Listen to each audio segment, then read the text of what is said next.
LA 침례교회 주일 오전 예배에 함께 참석하신 모든 분들을 주님의 이름으로 환영합니다.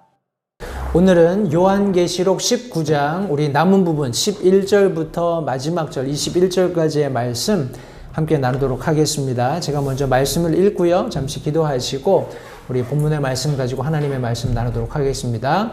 제가 요한계시록 19장 11절부터 21절까지 있는 말씀 봉독하도록 하겠습니다. 또 내가 하늘이 열린 것을 보니 보라 흰 말이라 그 위에 타신 분은 신실하시니 참되신 이라 불리더라. 그분은 의로 심판하며 전쟁을 하시느니라. 그분의 눈은 불꽃 같고 그분의 머리 위에는 많은 관이 있었으며 또 그분께 기록된 한 이름이 있었으나 그분밖에는 아무도 그것을 알지 못하더라. 또 그분께서 피에 담근 옷을 입으셨는데 그분의 이름은 하나님의 말씀이라 불리느니라. 하늘에 있던 군대들이 희고 깨끗한 고운 아마포 옷을 입고 흰 말을 타고 그분을 따르더라. 그분의 입에서 예리한 검이 나오는데 그분께서 그 검으로 민족들을 치시고 또 철장으로 그들을 다스리시리라.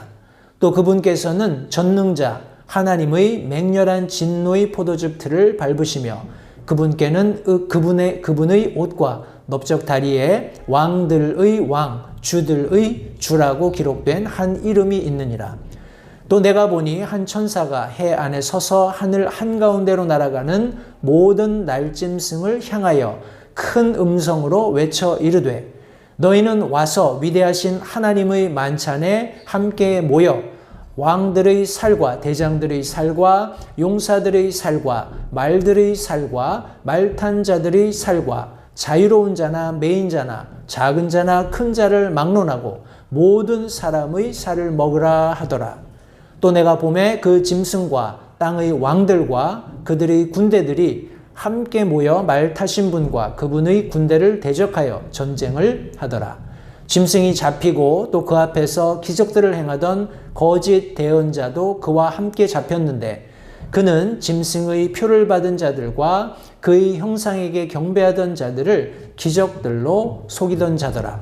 이 둘이 산채로 유황으로 불타는 불호수에 던져지고 그 남은 자들은 말 타신 분의 칼 곧 그분의 입에서 나온 칼로 죽임을 당하니 모든 날짐승이 그들의 살로 배를 채우더라. 오늘 본문의 말씀을 통해서 성도님들과 함께 흰 말과 그 위에 타신 분 이런 제목으로 함께 말씀을 나누도록 하겠습니다. 잠시 기도하시고요. 하나님 말씀 나누겠습니다. 살아계신 아버지 하나님 감사합니다. 복된 주일 새 아침 성도들과 함께 하나님의 말씀을 나누며 귀한 복 나눌 수 있는 은혜 허락해 주신 것을 감사드립니다. 이 말씀이 우리의 영적인 안목을 다시 한번 하나님께로 고정하는 귀한 말씀이 될 수 있도록 도와주시고 말씀 전하는 소종을 주님께서 사용하심으로써 성도들에게 진리의 말씀을 밝게 깨우쳐 알리는 그런 도구로 사용해 주시기를 이 아침에 다시 한번 간절히 바라옵고 예수님 이름으로 기도했습니다. 아멘. 우리 지난 시간에 특별히 1절부터 10절까지 있는 말씀을 통해서 사도 요한이 듣게 된 여러 가지 내용들의 말씀들을 함께 나누었습니다. 그런데 성도님들 우리 요한계시록 17장에 가보시면 우리 3절 말씀에 이처럼 영 안에서 나를 광야로 데려갔다라고 말하고 있습니다. 우리 특별히 7 병들의 심판을 집행했던 천사 중에 하나가 우리 사도 요한에게 와서 바벨론 의 심판, 그 큰 음녀의 심판이 어떠할지를 내가 너에게 보여주겠다 하면서 그를 영 안에서 지금 광야로 끌고 갔습니다. 그죠? 그리고 광야에서 음녀에게 일어날 심판들을 다 보여주었어요. 그래서 17장, 18장이 끝이 났습니다. 그리고 나서 19장, 우리가 지난 시간에 살펴보았던 1절부터 10절 말씀을 통해서 그 일들 후에 다시 말해서 음녀에게 있을 심판을 다 목격한 이후에 들려진 소리들을 쭉 증언하는 내용을 1절부터 10절까지 들었습니다. 그런데 이제 11절부터는 사도 요한이 직접 목격하게 되는 것들을 보여주고 있는 거예요. 그런데 참 재미있는 것이 무엇이냐면 바로 하늘이 열리는 장면을 사도 요한이 지금 11절에 언급하고 있습니다. 그 앞에까지는 영안에서 광야에 이끌려가서 본 우리 바벨론의 심판, 그리고 자신이 듣게 된 것들을 앞서서 증언했었는데 이제 11절에는 하늘이 열리는 것을 보게 되었다라고 성경이 말씀하고 있어요. 여기 지금 이 하늘은 성도님들 보십시오. 우리 성경 말씀에 보면 간혹 이 하늘을 경험했던 사람들이 있어요. 그죠? 하나님이 계시는 셋째 하늘을 목격하거나 아니면 거기로부터 어떤 환상 속에서 보게 되는 그런 일들을 쭉 열거하고 있습니다. 그런데 이 사도 요한이 지금 말하고 있는 하늘이 열린다라고 했을 때 이 하늘이 열리는 것은 그것과는 조금 차이가 있습니다. 제가 나중에 부연해서 설명을 조금 드리겠습니다만 여기 이 하늘은 우리가 보고 있는 어떤 엘리베이션, 높이로서의 하늘도 되겠지만 또 다른 한편에서는 하나님이 계시는 처소로서의 그런 하늘을 의미하고 있어요. 그러니까 이 사도 요한이 보고 있는 하늘이 열리는 것은 이제 마지막 때에 사람들과 하나님 사이를 막고 있었던 모든 물리적인 그런 존재들이 사라져버리고 오픈돼 버리는 거예요. 그래서 우리 주님께서 흰 말을 타고 직접 이 땅 가운데 오실 수 있는 그런 길들이 완벽하게 열려지는, 모든 사람들이 그것을 목도할 수 있는 그런 상황이 된 것을 의미하고 있습니다. 제가 몇 가지 우리 창세기에서부터 하늘이 열려서 일어났던 현상들을 몇 가지만 제가 같이 한번 살펴보겠습니다. 창세기 28장 12절 잘 아시는 우리 야곱이 이제 삼촌 찾아서 가는 그 과정 속에서 여기 꿈을 꾸면서 사다리가 땅 위에 세워졌고 그것의 꼭대기가 하늘까지 닿았고 또 하나님의 천사들이 그것 위에 오르락내리락 하는 것을 우리 이 꿈속에서 야곱이 보게 됩니다. 그러면서 여기가 하나님의 집이다 하는 그런 의미로 돌을 세우고 베델 이렇게 명칭하는 내용이 성경에 기록되어 있습니다. 그리고 에스겔서 1장 1절 말씀 보면 우리 사도 요한이 보았던 것과 유사한 그런 환상을 에스겔도 보았어요. 이제 제 30년 4월 곧 그달 5일 내가 그발 강가에서 포로들 가운데 있을 때에 하늘들이 열리며 하나님의 환상들이 내게 보였다라고 했습니다. 이것은 물리적으로 열리는 것이 아니라 영적인 그런 안목이 열리면서 환상을 보는 그런 의미로서의 우리 하늘이 열리는 그런 모습을 설명하고 있습니다. 우리 사도행전에서도 성도님들 아시는 것처럼 스데반이 순교당하는 그런 상황에서 성령님으로 충만해서 똑바로 하늘을 우러러보며 하나님의 영광과 예수님께서 하나님 오른편에 서 계신 것을 보고 우리 스데반이 소리칩니다. 보라 하늘들이 열리고 사람의 아들이 하나님의 오른편에 서 계신 것을 내가 보노라. 이렇게 얘기했을 때 사람들이 대노하고 돌을 들어 쳐서 스데반이 순교하게 되는 장면을 성경에 기록하고 있습니다. 이 장면에서도 하늘이 분명히 열려 있고 스데반 혼자 영적인 안목으로서 하나님의 왕좌를 보게 된 거예요. 그래서 하나님과 하나님 왕좌 오른편에 예수님께서 서 계신 것을 보고 그것을 사람들에게 전해준 거예요. 그런데 사람들이 볼 수 없으니까, 그죠? 이거는 뭐라고 하나요? blasphemy. 뭐라고 하죠? 신성모독이다 해서 결국 스데반을 돌로 쳐 죽이는 그런 내용입니다. 사도행전 10장 11절에도 베드로가 비몽사몽간에 이렇게 본 그런 환상이 나옵니다. 하늘이 열리며 마치 내 귀퉁이를 맨 큰 보자기 같은 어떤 그릇 하나가 자기에게 내려오되 땅으로 내려오는 것을 보았더라. 각종 짐승들이 있고 하나님께서 그것을 잡아먹어라 했을 때 나는 유대인으로서 그런 부정한 짐승을 먹지 않는다 하는 이런 하나님과의 대화가 있었고 고넬료가 보낸 그런 종들과 함께 가는 그런 일련의 과정들을 설명하면서 여기 베드로가 보았던 하늘이 열리는 그런 환상들을 성경에 기록하고 있습니다. 계시록 4장 1절 말씀은 교회에게 보낸 서신을 끝낸 직후에 이제 앞으로 일어나게 될 미래의 일들을 말하는 그런 어떤 시작점에서 사도 요한이 이 일들 뒤에 내가 바라보니 보라 하늘에 한 문이 열려 있고, 그죠? 내가 들어가 음성을 들었는데 나팔소리같이 내게 이야기하던 음성이 이리로 올라오라, 이후에 반드시 일어날 것들을 내가 내게 보이리라 하는 말씀을 하면서 이제 미래에 있게 될 그런 일들을 쭉 증언하는 내용들이 나옵니다. 우리 이런 내용들을 참고해 볼 때 성도님들, 우리 그리스도인들은 살아서건 죽어서건 주님을 만날 때 공중에서 먼저 그분을 만날 거예요. 그죠? 그런데 이 땅 가운데 특별히 7년 환란의 마지막 부분을 지나는 사람들은 그들이 주님을 볼 때에 하늘들이 열리고 자기의 그런 육안을 가지고, 우리가 가지고 있는 이 눈을 가지고 그분을 볼 수 있도록 하늘들이 열리고 그분이 임재하게 되는 것을 성경이 말씀하고 있습니다. 이것은 굉장히 두려운 거예요.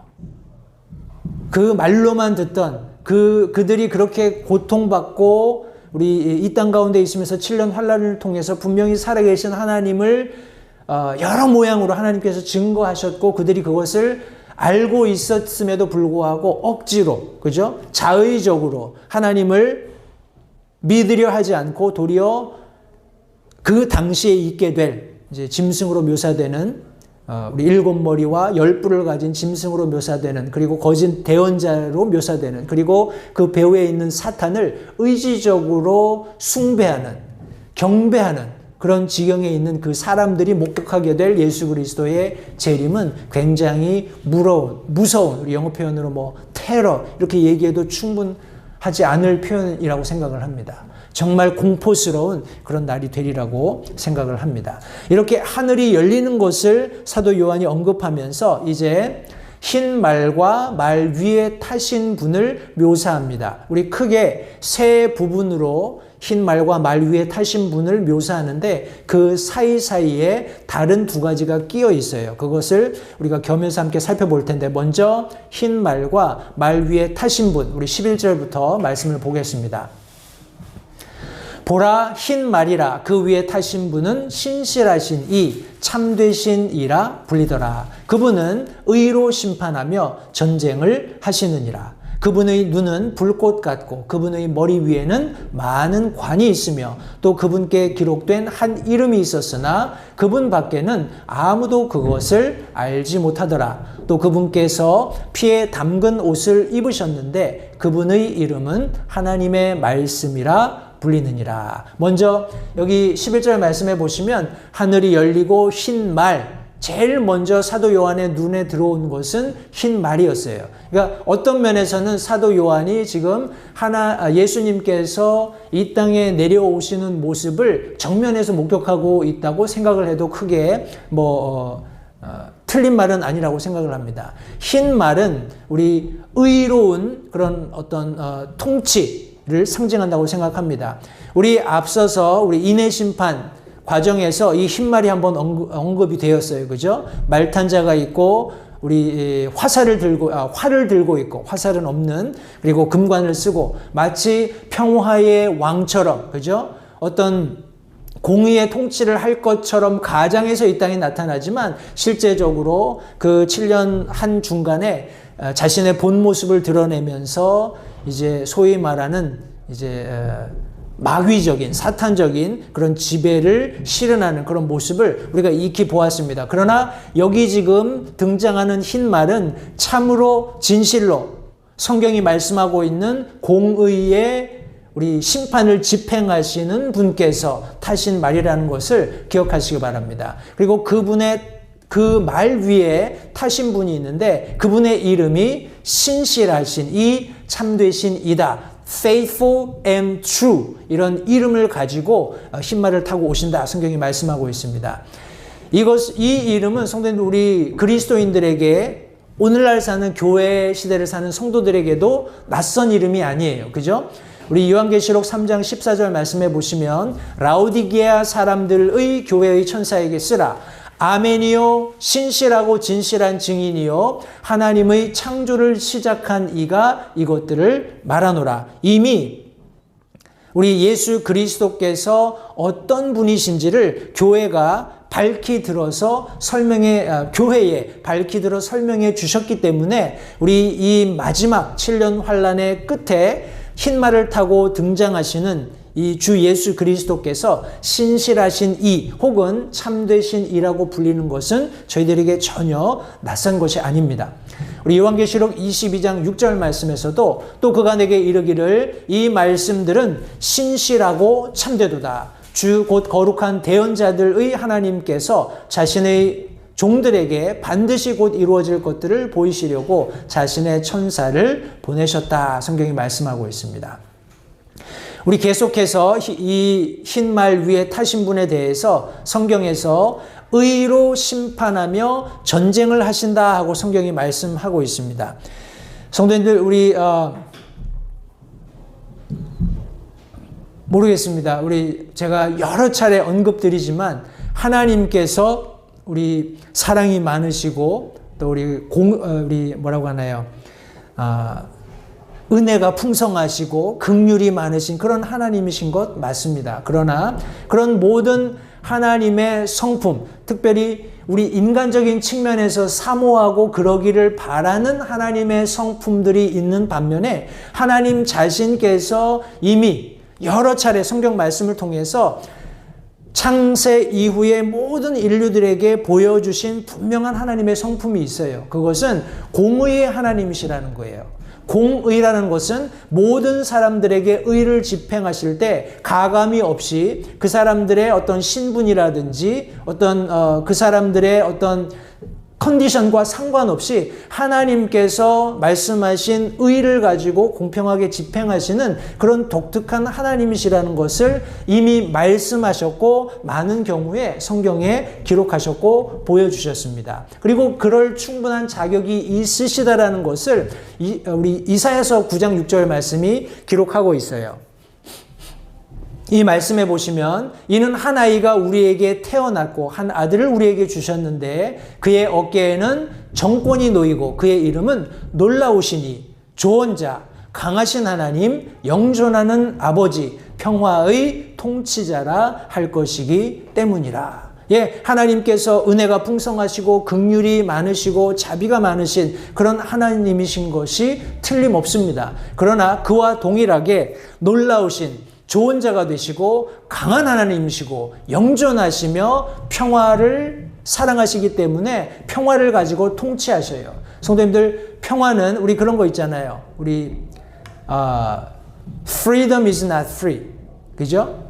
우리가 누리는 자유, 우리가 추구하고 있는 평화, 그것은 결코 성도님들 그냥 내버려 둔다고 평화가 생기는 것이 아니에요. 거기에는 완전한 법과 질서가 모든 사람에게 공정하게 집행될 때 거기에 평화가 있는 겁니다. 그런 평화를 온전하게 집행하실 수 있는 통치자께서 오시는 것을 성경이 말씀하시는데 흰 말을 타고 그 위에 계신 분으로 나타나신다. 성경이 말씀하고 있습니다.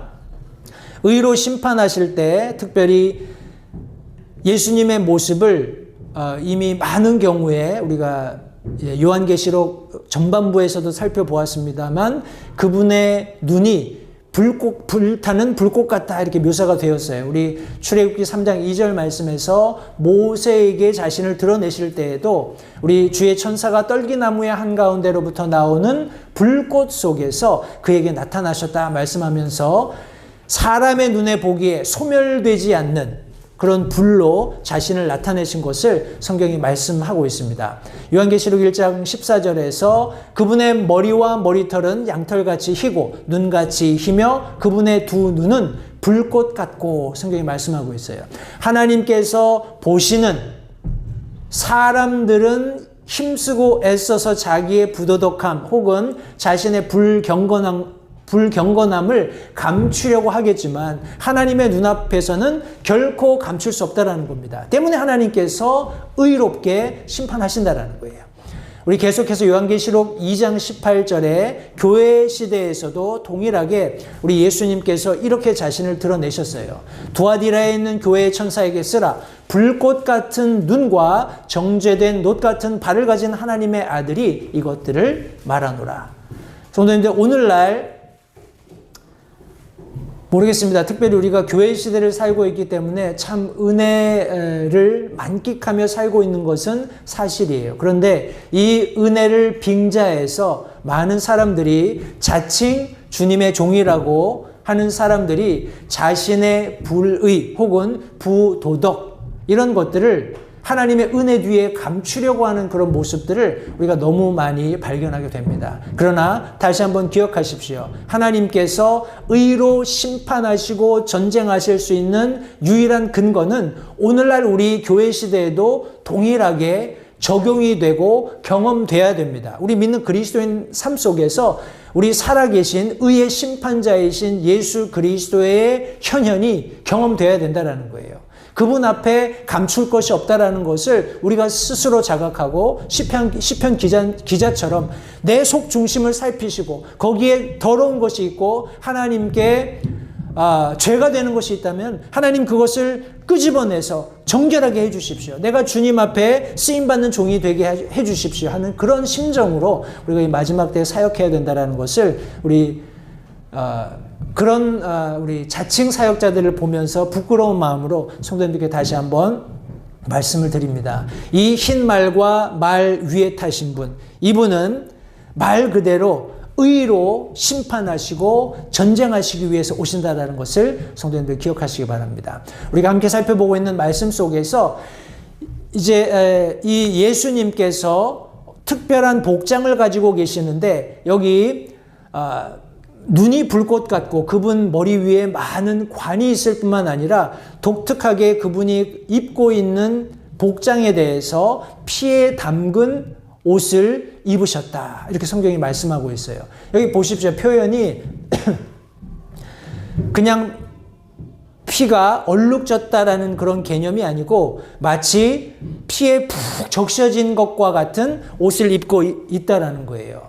우리 여기에 이사야서 말씀을 제가 좀 인용을 하겠습니다. 이사야서 63장 2절 3절 2절 말씀해 보시면 어찌하여 주의 의복이 붉으며 주의 옷이 포도즙 틀을 밟는 자와 같으나이까. 백성들 중에서 나와 함께한 자가 없이 내가 홀로 포도즙 틀을 밟아노라. 내가 친히 분노하여 그들을 밟고 친히 경노하여 그들을 짓밟으리니 그들의 피가 내 옷에 튀어 내 모든 의복을 더럽히리라.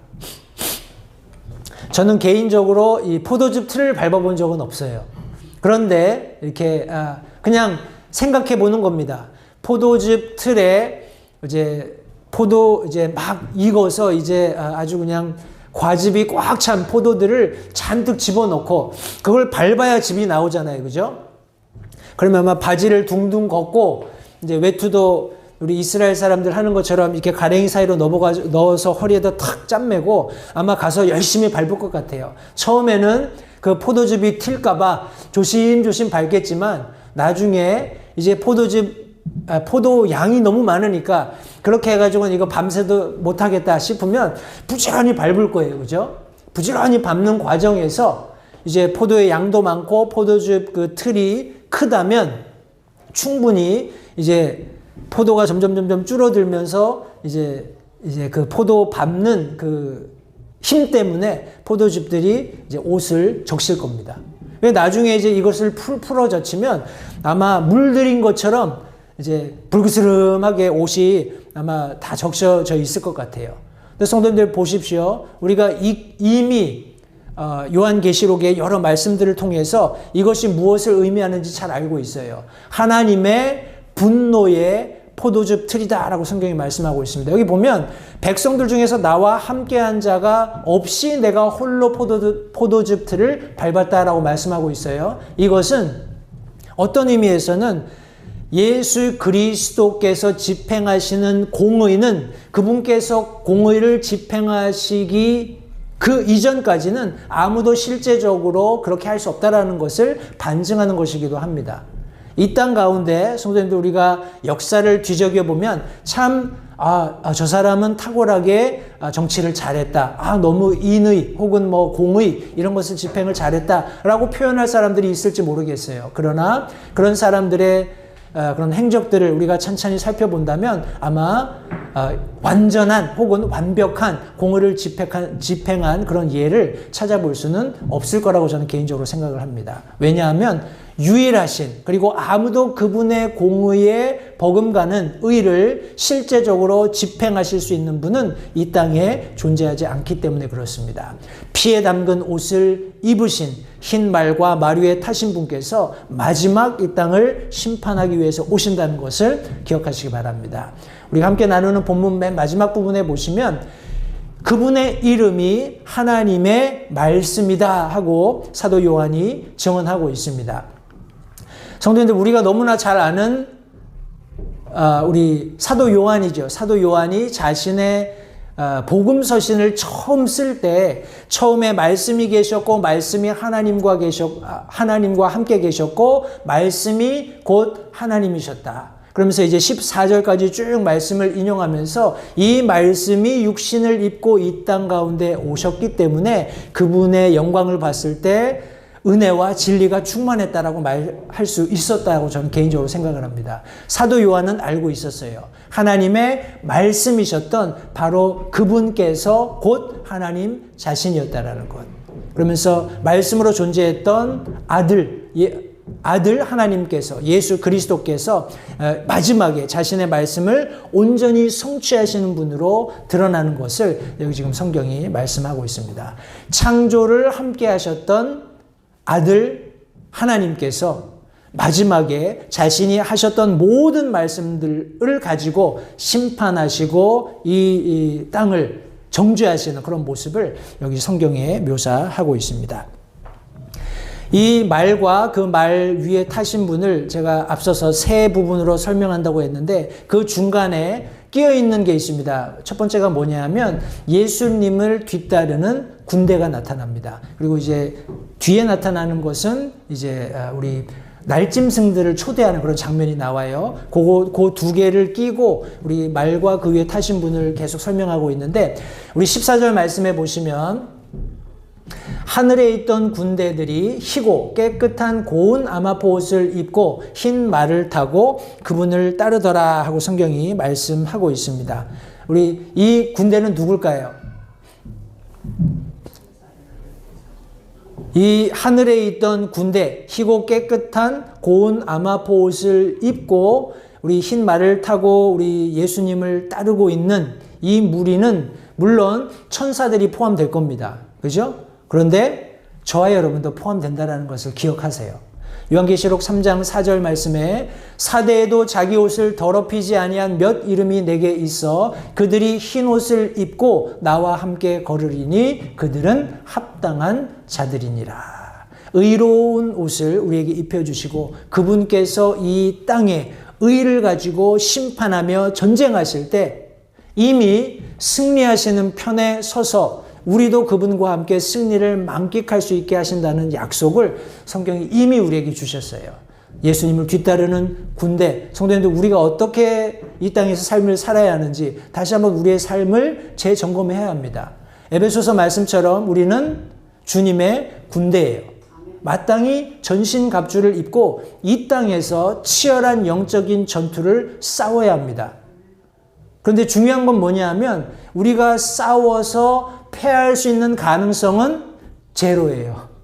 승리가 보장되어 있어요. 그것을 알고 우리가 구원의 투구, 의의 흉갑, 진리의 허리띠, 복음의 예비한 신발, 그리고 하나님의 말씀을 가지고 또 우리 진리의 방패를 가지고 영적인 전투를 싸워가는 겁니다. 그렇게 할 때 사탄의 불화살들을 능히 막고 우리 예수 그리스도께서 사탄의 머리를 짓밟으시는 그 현장에서 우리가 승리의 함성을 외칠 수 있게 되는 겁니다. 다시 한번 예수님을 뒤따르는 군대로서 부끄러움 없는 그리스도인의 삶을 우리 모두가 살 수 있게 되기를 바라고 우리 계속해서 흰 말과 말 위에 타신 분을 목격한 사도 요한의 증거를 우리가 조금 더 뒤따라가 보겠습니다.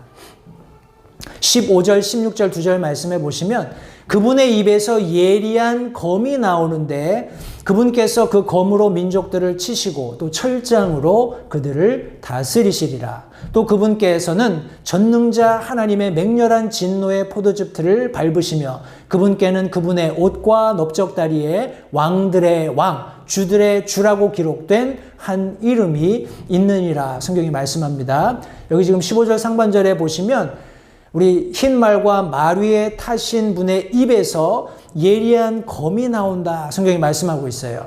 우리 이사야서 11장 4절 말씀해 보시면 오직 가난한 자들을 위해 의로 재판하고 땅에 온유한 자를 위해 공평으로 꾸짖으며 자기 입의 막대기로 땅을 치고 자기 입술의 숨으로 사악한 자를 죽이며 하고 우리 친히 하나님께서 통치하시는 모습을 설명했습니다. 데살로니가 후서 2장 8절 말씀에서도 그 뒤에 저 사악한 자가 드러날 터인데 주께서 자신의 입의 영으로 그를 소멸시키시고 친히 오실 때에 광채로 그를 멸하시리라. 하나님의 말씀의 권능을 계속해서 여기 지금 데살로니가 후서에서 사도 바울이 언급하고 있습니다. 이미 우리가 함께 말씀을 나눴습니다만 요한계시록 1장 16절 말씀에서도 그분의 오른손에는 7 별이 있으며 그분의 입에서는 양날 달린 날카로운 검이 나오고 그분의 용모는 해가 세차게 빛나는 것 같다고 성경이 말씀하고 있습니다. 다른 어떤 무기를 가지고 전쟁하실 필요가 없어요. 그분께서 하신 모든 공의의 말씀들을 가지고 그 말씀을 집행하시는 것뿐입니다. 그런데 그분이 그렇게 하실 때 승리가 보장되어 있다는 겁니다. 성도님들, 따라서 우리가 가지고 있는 이 말씀 하나면 족하다라는 거예요. 우리가 어떤 이 세상에서 영적인 싸움을 싸우기 위해서 재정적으로 든든한 어떤 그런 재정 상태를 유지할 필요는 없습니다. 우리가 어떤 권력층과 결탁해서 어떤 시스템적으로 견고한 시스템을 갖는 것, 그것이 승리를 보장하는 것이 아니라는 거예요. 우리에게 주신 이 진리의 말씀, 그 말씀을 믿고 순종하는 믿음을 가지고 우리가 살아가면 이것을 말씀하신 분께서 우리가 살고 있는 이 세상에서도 우리가 승리할 수 있게 도와주신다는 것을 성도님들 다시 한번 기억하시기 바랍니다.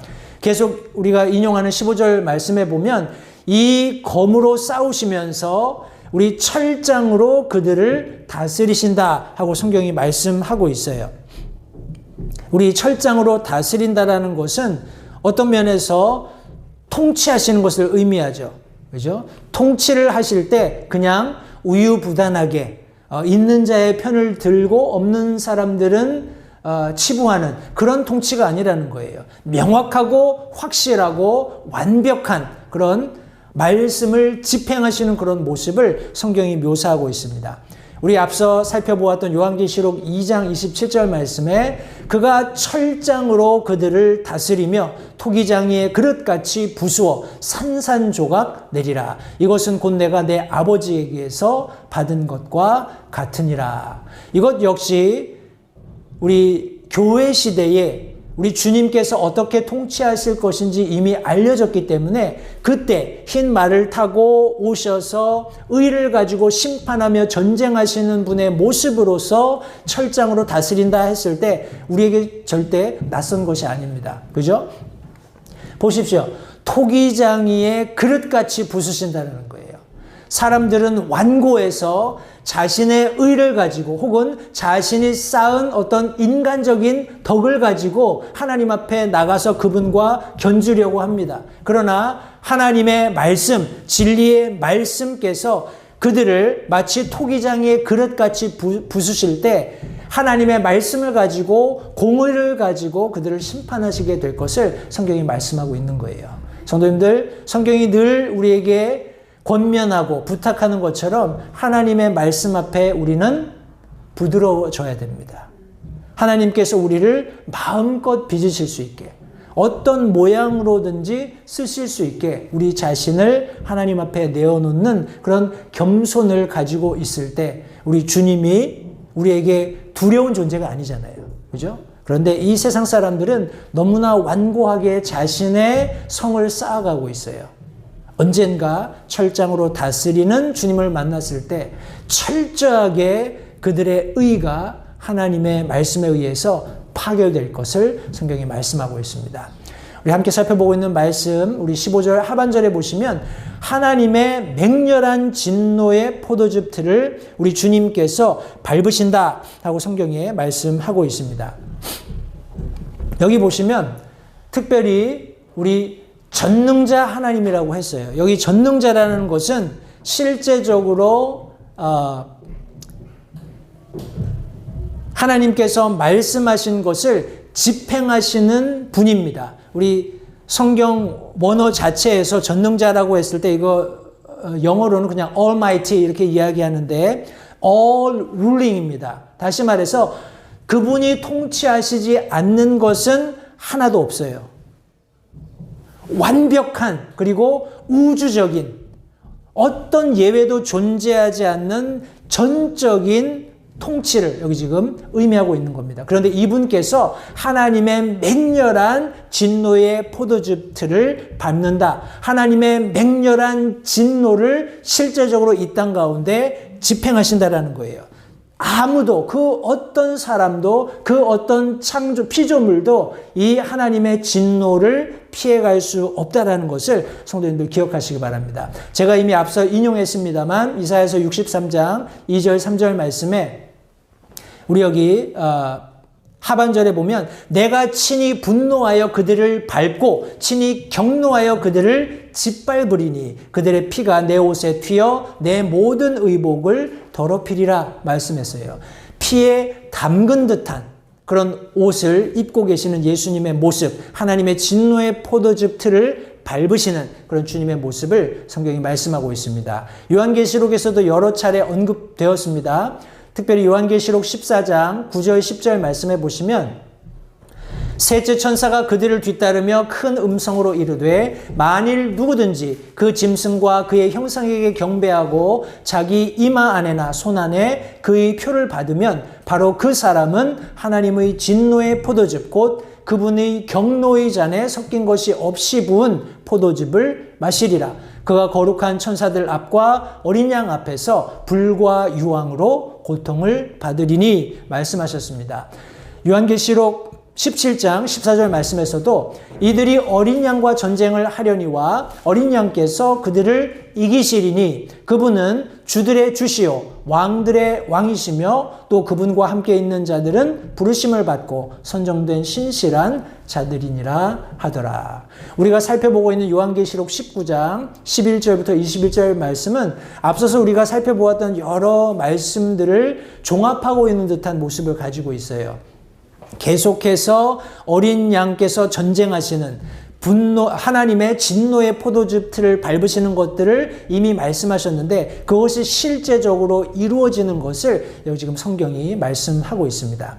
함께 살펴보는 우리 요한계시록 19장 우리 16절 말씀해 보시면 그분께서 그분의 옷과 넓적다리에 왕들의 왕, 주들의 주라고 기록된 한 이름이 있다라고 성경이 말씀하고 있습니다. 우리 만왕의 왕이 되시고 만주의 주가 되시는 우리 예수 그리스도의 이름은 이미 성경에 여러 차례 언급이 되었습니다. 시편 72편 11절 말씀해 보시면 참으로 모든 왕들이 그 앞에 엎드리며 모든 민족들이 그를 섬기리라. 모든 왕들 중에 왕이 되시고 어떤 주가 되었든지 그들의 주가 되시는 분으로서의 하나님을 여기 시편 기자가 이렇게 묘사하고 있습니다. 잠언 8장 15절 16절 두 절 말씀을 통해서도 나를 통해 왕들이 통치하며 통치자들이 정의를 포고하고 나를 통해 통치자들과 고귀한 자들 그 땅의 모든 재판관들이 다스리느니라. 잠언이 말씀하고 있는 지혜 혹은 지식, 명철 이런 것들은 모두 공통적으로 하나님께서 그리스도인들이 갖기를 원하셔서 그것을 가지라고, 그것을 금이나 은보다 더 귀중하게 여기라고 하신 그런 말씀을 포함하고 있습니다. 따라서 나를 통해 왕들이 통치하며, 물론 지혜입니다. 명철이에요. 그러나 근본적으로는 하나님 자신입니다. 만왕의 왕, 만주의 주가 되시는 그 하나님을 통해서 왕들이 통치하고 통치자들이 정의를 포고하고, 또 이 하나님을 통해서만이 통치자들과 고귀한 자들, 땅의 모든 재판관들이 다스릴 수 있다는 거예요. 이런 내용으로 잠언 말씀이 왕들의 왕, 주들의 주가 되시는 예수 그리스도를 설명합니다.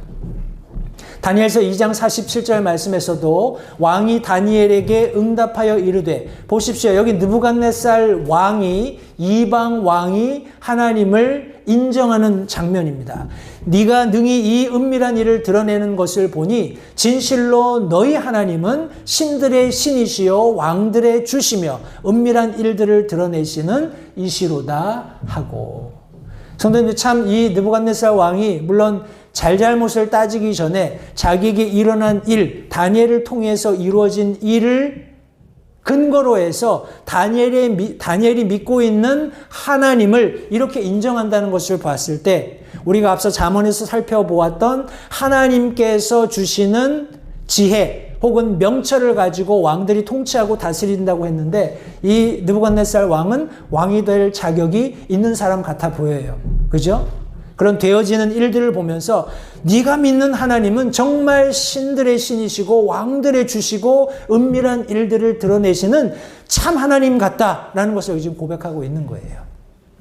우리가 너무나 잘 알고 있는 빌립보서 2장 9절부터 11절 말씀에, 그러므로 우리 예수 그리스도께서 자신을 비우시고 종의 형상을 가지심으로써 십자가에 죽기까지 복종하셨던 그 결과로서 하나님께서도 그분을 높이 올리시고 모든 이름 위에 있는 이름을 그분에게 주사 하늘에 있는 것들과 땅에 있는 것들과 땅 아래에 있는 것들의 모든 무릎이 예수라는 이름에 굴복하게 하시고, 또 모든 혀가 예수 그리스도는 주시라고 시인하여 하나님 아버지께 영광을 돌리게 하셨느니라 성경이 말씀하고 있습니다. 이 하나님께서 창조하신 창조 세계 안에 존재하는 그 어느 누구도 예수 그리스도께서 만왕의 왕이 되시고 만주의 주가 되심을 부인할 수 없고, 결국에는 그분 앞에 무릎 꿇고 그분이 누구신지를 자신의 입으로 스스로 시인하게 될 것을 성경이 말씀하고 있는 겁니다.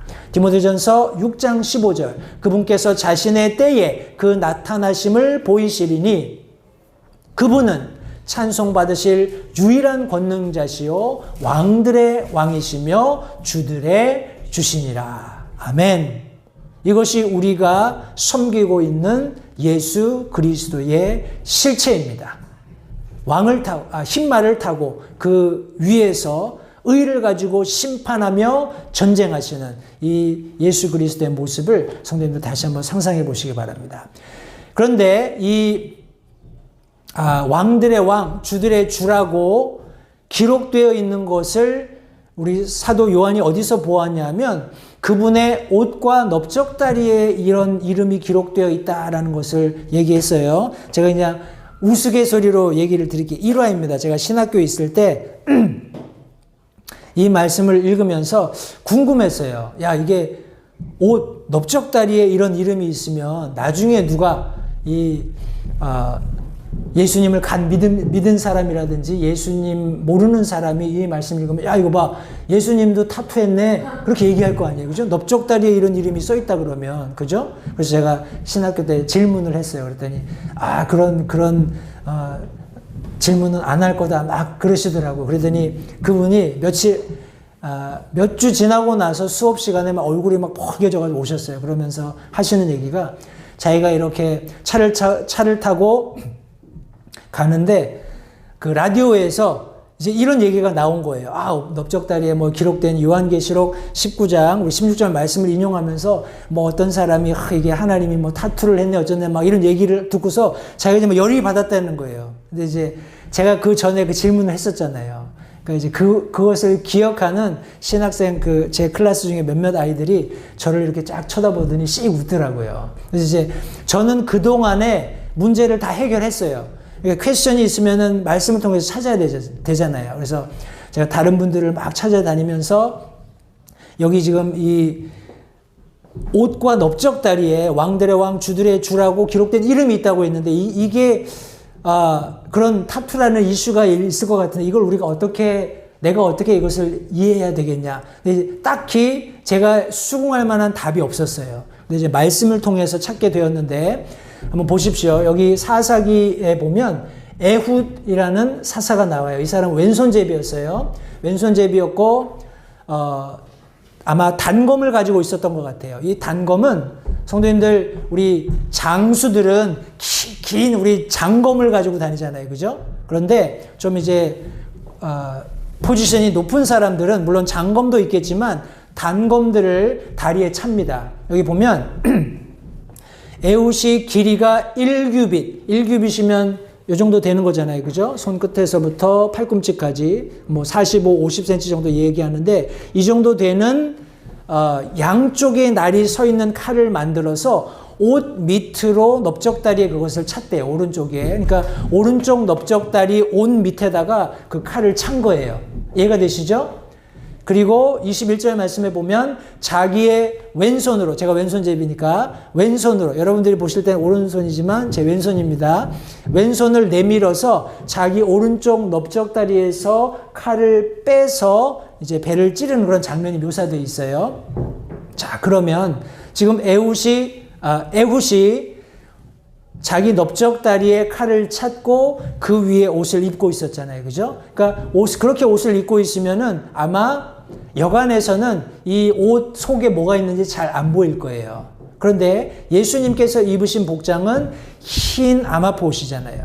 그죠? 희고 깨끗한, 어떤 면에서는 투명할 수 있어요.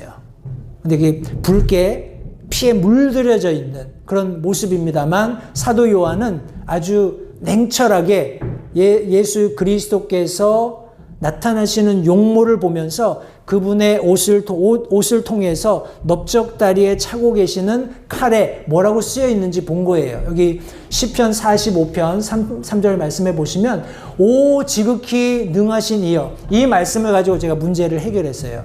왕의 검을 넓적다리에 차시고 왕의 영광과 위엄을 두르소서. 예수님께서 싸우실 때 자신의 입에서 나오는 검으로 싸우시는 거예요. 그런데 왕이시잖아요. 그러니까 왕의 상징적인 검을 넓적다리에 차고 계신 거예요. 근데 사도 요한이 말과 그 말 위에 타신 분이 점점 이 땅에 내려오시는 것, 그 함께 한 군대들도 보고 그분의 여러 모습들을 사방팔방에 돌아가면서 보다가 그분의 넓적다리를 본 거예요. 넓적다리를 보았더니 거기에 만왕의 왕, 만주의 주라는 이름이 선명하게 찍혀 있는 겁니다. 이것은 어떤 의미에서는 왕을 상징하는 거예요. 그런데 그분이 어떤 왕이냐? 만왕의 왕, 만주의 주가 되신다는 것을 분명히 여기 지금 설명해 주고 있는 겁니다. 그냥 참고로 알아두세요.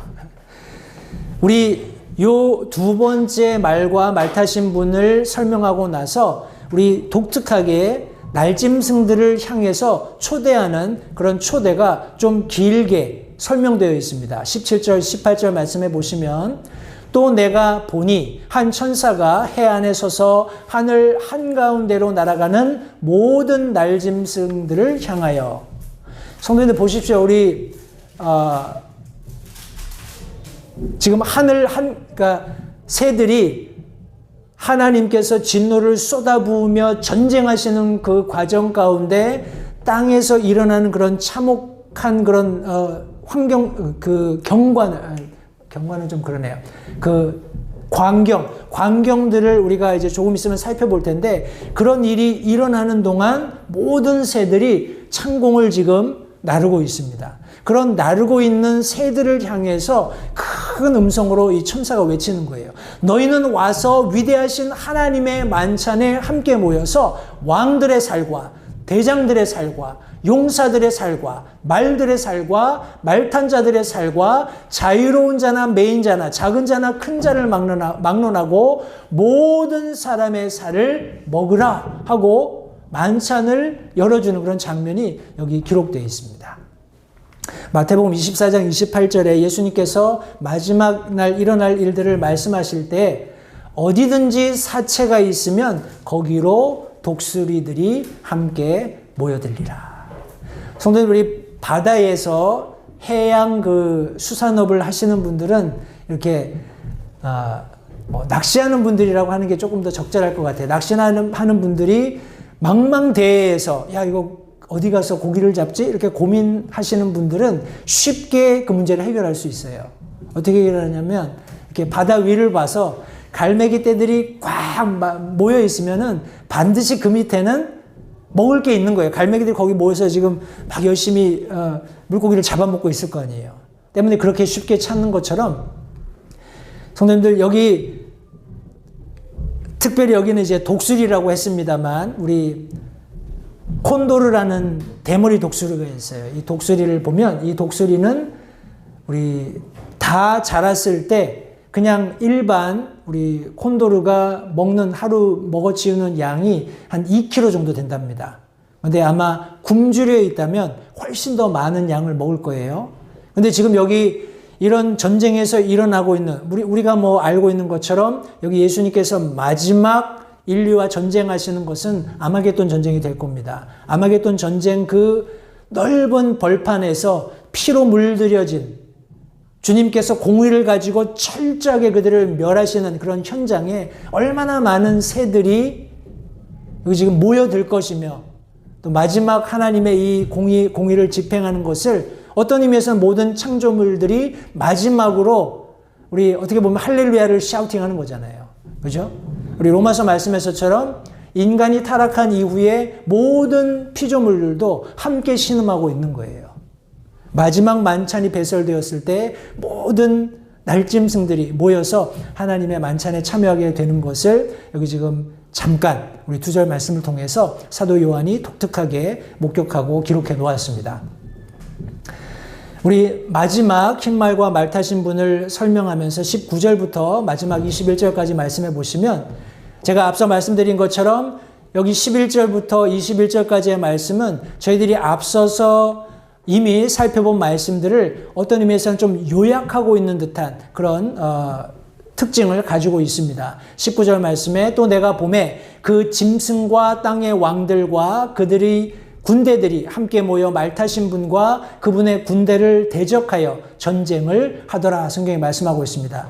굉장히 치밀하게, 그죠? 굉장히 질서정연하게 나름대로 어떤 시스템을 가지고 우리 예수 그리스도를 대적하는 거예요.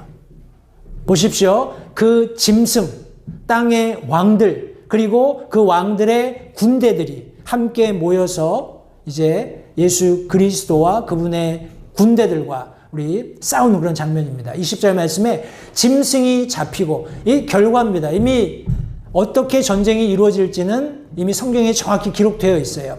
짐승이 잡히고 또 그 앞에서 기적들을 행하던 거짓 대언자도 그와 함께 잡혔는데 이 거짓 대언자는 짐승의 표를 받은 자들과 그의 형상에게 경배하던 자들을 기적들로 속이던 자다라고 또 여기 부연해서 설명합니다. 이 둘이 산채로 유황으로 불타는 불호수에 던져지고 그 남은 자들은 말 타신 분의 칼, 곧 그분의 입에서 나온 칼로 죽임을 당하니 모든 날짐승이 그들의 살로 배를 채우더라. 다시 한번 그냥 서머리하고 있는 거예요. 성도님들 보십시오. 여기에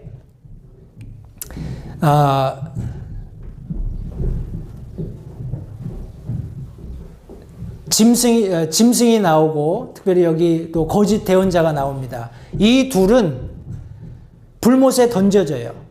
그죠? 근데 우리가 아는 것처럼 이 불못이라는 것은 사람을 위해 만들어진 건 아니에요. 하나님을 거역한, 타락한 우리 사탄과 그를 추종했던 천사들을 넣고 벌하시기 위해서 만들어진 곳이 우리가 알고 있는 불못입니다. 그런데 여기 지금 그 사탄의 어떤 트리니티 역할을 했던 이 짐승과 거짓 대언자가 결국 예수 그리스도와의 전쟁에서 패하는 거죠. 그래서 잡혀서 산채로 이 유황으로 불타는 불호수에 던져진다라는 거예요. 그리고 나서 성도님들, 이 짐승과 거짓 대언자가 들어간 곳에 누가 가나요? 사탄이 1000년 후에 뒤따라 들어갑니다. 1000년 후에 1000년 동안 무적행에 잡혀 있죠. 그리고 잠깐 놓이지만 다시 이제 붙잡혀서 여기 지금 짐승과 거짓 대언자가 들어가 있는 우리 불타는 우리 유황으로 불타는 불호수에 던져지는 것을 성경이 말씀하고 있습니다. 그리고 이제 크고 흰 보좌 심판이 이루어지고 나면 생명책에 이름이 기록되지 않은 모든 사람들이 그를 뒤따르게 될 것입니다. 성도님들, 이곳은 예수 그리스도를 거절한, 예수 그리스도를 거부한 모든 피조물들이 가게 되는 최종적이고 영원한 형벌의 자리예요. 그것을 잊지 마십시오. 우리가 그곳으로부터 면했다는 것, 이것은 정말 안심하고 기뻐할 일이지만 이 땅 가운데 여전히 많은 사람들이 그곳을 향해 치닫고 있다는 것도 우리가 잊지 말아야 합니다. 성도님들, 오늘날 불신자가 죽으면 우리 성경에 여러 이제 죽은 사람들이 가는 장소가 나오는데 우리 지옥이라고 하는 하데스에 가죠. 그죠? 근데 이 하데스라는 말은 보이지 않는 세계다, 혹은 뭐 죽은 자의 어떤 영역이다, 이렇게 우리가 이해할 수 있어요. 그런데 우리 살아있는 사람이 죽게 되면 그 즉시로 우리는 주님 앞으로 가게 됩니다. 이것은 정말 놀라운 특권이에요. 그런데 이 죽은 사람들이 가는 지옥 혹은 하데스라는 눈에 보이지 않지만 분명히 존재하는 이 세상, 이 세계도, 이 죽은 자들의 영역도 언젠가는 지옥에 던져진다는 거예요. 불호수에 던져진다는 겁니다. 나중에 크고 흰 보좌 심판이 일어나면 이 하데스, 지옥도 자기가 소유하고 있었던 모든 사람들을 하나님 앞에 토해내야 된다는 거예요. 그리고 하나님 앞에서 생명책에서, 그들의 행위가 적힌 책에서 마땅한 벌을 받고 이 하데스가 던져진 유황으로 불타는 호수에 그들이 던져지게 된다는 겁니다. 성도님들, 이 흰 말과 그 위에 타신 분께서 언젠가 하늘을 열어 젖히시고 이 땅에 오실 겁니다. 근데 우리는 그분을 목격하는 입장이 아니라 그분을 뒤따르는 입장이에요. 영광스럽게 이 땅에 오셔서 천년 왕국을 우리 창설하시고 그 가운데에서 공의를 가지고 통치하시는 주님과 함께, 성도님들, 우리가 함께 왕노를 할 그날이 있다는 것을 기억하면서 우리가 잊지 마셔야 할 것은 지금부터 그것을 훈련해야 된다는 거예요. 의. 이 세상이 얘기하는 의가 아닙니다. 우리가 유일하게 믿고 확신하는 의가 있다면 살아계시는 하나님의 말씀이에요. 이 말씀을 우리에게 주셨고 이 말씀으로 우리가 살라고 하셨고 그렇게 우리 믿는 그리스도인들에게 부탁하셨던 것처럼 이 말씀을 가지고 흰 말과 그 위에 타고 오셔서 이 땅 가운데 그분의 의를 집행하실 겁니다. 그날에 얼마나 우리가 감격하며 환호하며 승리를 외치게 될지, 성도님들, 그 어떤 감격스러움을 가지고 우리 그리스도인의 삶을 살았으면 좋겠습니다. 매일 매순간 하나님, 내가 하나님의 말씀을 믿는 믿음을 가지고 하나님께서 하라고 하시는 의로운 삶 내가 살겠습니다 해서 이 땅 가운데서도 영적인 전투를 능히 이기고 주님과 함께 우리도 흰말 위에서 그분과 함께 이 땅 가운데 의를 집행하기 위해서 오는 그런 모습, 성도님들 계속 머릿속에 기억하시고 그렇게 주님과 동행하며 승리하는 모든 LA 침례교회 성도님들이 되시면 좋겠습니다. 기도하겠습니다.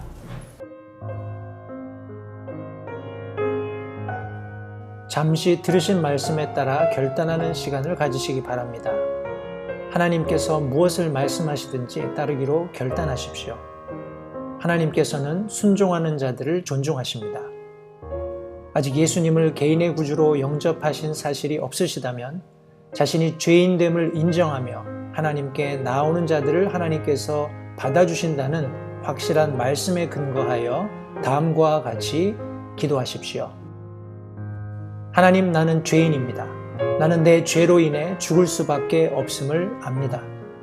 그러나 예수님께서 내 죄를 위해 십자가에서 피 흘려 죽으시고 사흘 만에 다시 살아나셔서 내 죄값을 모두 지불하셨고 내게 새로운 생명을 약속하셨음을 믿습니다.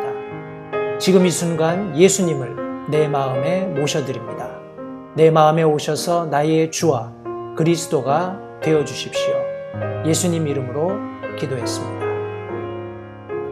다음과 같이 기도하셨다면 여러분은 성경 말씀대로 구원을 받으셨습니다. 계속해서 주 안에서 함께 자라가는 복된 교제가 있기를 간절히 바랍니다.